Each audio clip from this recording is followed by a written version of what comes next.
Hello everyone. So let us continue with our exercise number 2.2, and whatever the question was left, we will be covering this in this video. So in the next question, question number 11, it is asked that there was a boy named Baichung whose father is 26 years younger than his grandfather and 29 years older than Baichung. That means his father is 29 years older than Baichung. Okay.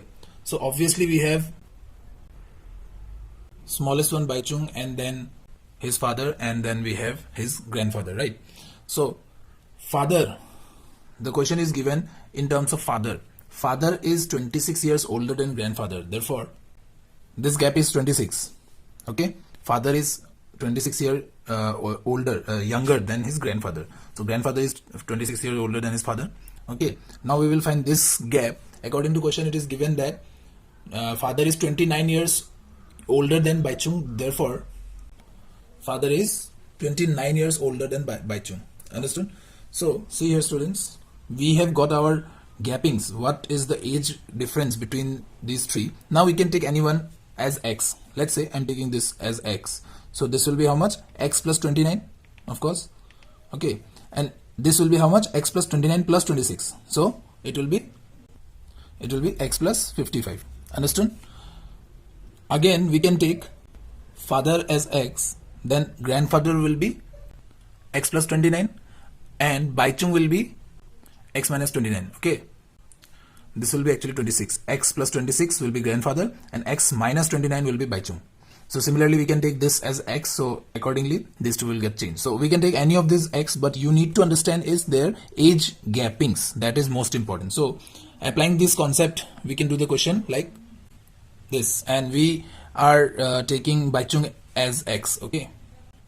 So the age of father will become x plus 29 and therefore the grandfather will be x plus 55. Okay. So now what is given in the question? That is their sum is 135 years. So according to question, their sum is given as 135 years. Okay. So this will be our equation and we can easily find the value of x like transposing method.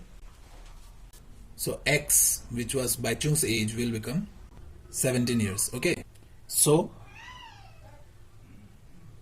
by putting the values of x here, we can find the other two ages. That will be Baichung is 17 years and his father is 46 years and his grandfather is 72 years. So this is the answer for this question. I hope you have understood. You can do by the other methods also. It will be exactly same. Just the value of x will be different because you will be taking x to be something else. Okay, like father's age or the grandfather's age. So let us now move on to the next question. That is question number 12, in which it is given that 15 years from now, Ravi's age will be 4 times his present age. So we will just have to decode the English words into mathematics and we will find our equation to be like I will be showing in the rough work. So Ravi's age will be means that will be equal. Okay.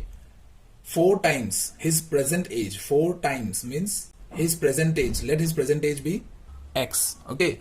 And this age is 15 years from now. So if his present age is x, then what will be his age 15 years from now? That will be x plus 15. Okay, so our equation will be as simple as this. Understood?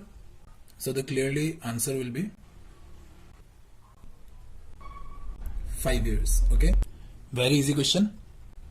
So in the next question, that is question number 13, a rational number is given and it is just like the question number 1. Okay, we will form the equation and we will find the answers. See students, some questions are very easy and some questions are somewhat typical. So always before watching the video, try to do the questions by yourself because I have explained everything. You just have to decode the English given in the question into mathematics. That is just simple. Okay. So when you are stuck into some question, then only watch the video further. Do not have to waste time in the video.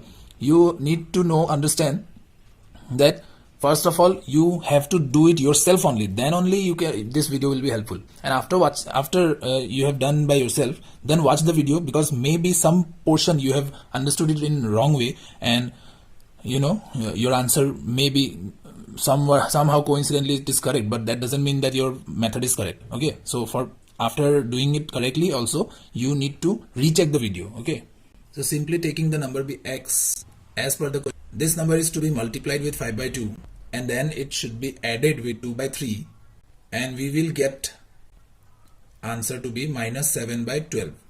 So just decoding English into mathematics. So now we can find x easily. I hope you know how to solve this fraction. If not, please comment. If you don't understood how this came, please comment. So the final answer is 1 by 2, minus 1 by 2. Okay. Now for the next question, that is question number 14, we have a cashier and she has the denomination of 100 rupees, 50 rupees and 10 rupees in the given ratio. And the total cash is also given. So we will be taking the number of notes as per the ratio. And thus it comes out to be 2x, 3x, 5x because the ratio was 2:3:5. Okay. So now 100 rupee will be multiplied with the number of notes of 100 rupees and 50 will be multiplied with the 50 rupee number of notes. Similarly 10 rupees will be multiplied with number of 10 rupee note, and the final sum we will be getting is the total cash that the total cashier have. Okay. See students, if you don't understand this part, see, simple equation is that if you have 100 rupee note, then how many rupees you have? 100 rupees, right? If you have 200 rupee note, that means 200 rupees. If you have 500 rupee note, that means how many rupees you have? What is the amount you have? That is 500. Simple. Similarly, if you have x 100 rupee note, then what will you do? You will multiply both. If you have 2x, then you will multiply with that. Whatever you have, the number of notes into its value will be your total amount, right?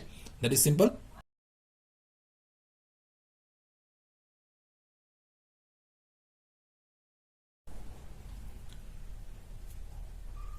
So now we will have to solve for x and we will find the value of x to be 1000. Now we will put the value of x here and find the number of notes as per the given question.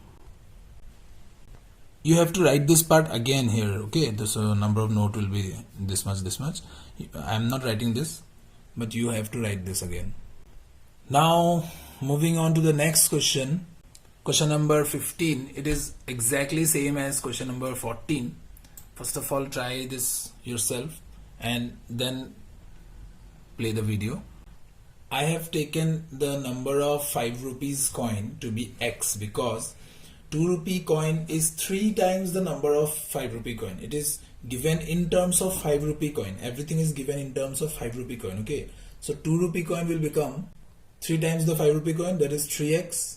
Understood why I have taken this x but not this? Because it will become easy. Otherwise we'll have to put here x by 3. That would be somewhat typical in calculation.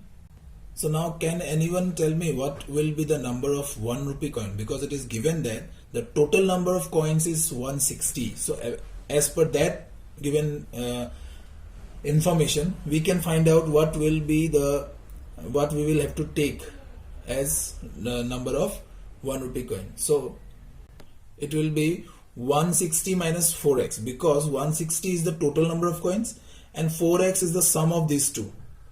Okay, so 3 coins are there and sum is 160. So the rest will be this much. Rest 1 rupee is the rest of the coin is 1 rupee after taking x and 3x. So that rest of the coin will be given by 160 minus 4x. I hope you have understood this part. Now the rest part is same. You have to multiply with the denomination like the previous question and find the value of x, as we know that the total amount is 300. Understood this part? Simply solving for x, we will get x equal to 20. And what was x? It was the number of 5 rupee coins. So this will be 20. Okay, and 2 rupee coin is 60. So the rest is 1 rupee coin, that is 80. I hope you have understood this question. This question was exactly same as the previous one and it is a very easy question.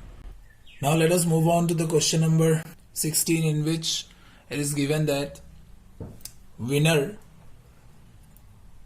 gets a prize of 100 rupees and participant who did not win is getting a prize of 25 rupees and total of 3000 rupees is to be distributed and the number of participants were 63. So we need to find the winners, number of winners, that we would take as x. So the number of participants who did not win would be Total minus winners, simple.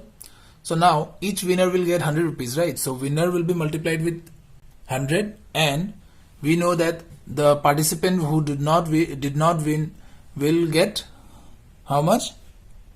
25 rupees. So 25 will be multiplied with that, and the total sum is 3000. Okay, so we will just find the value of x by solving the equation for x, and we will find the value for x will be 19, and we have taken the number of winners x, therefore the number of winners is 19. That's what we needed to find. Okay, so this is the end of this exercise.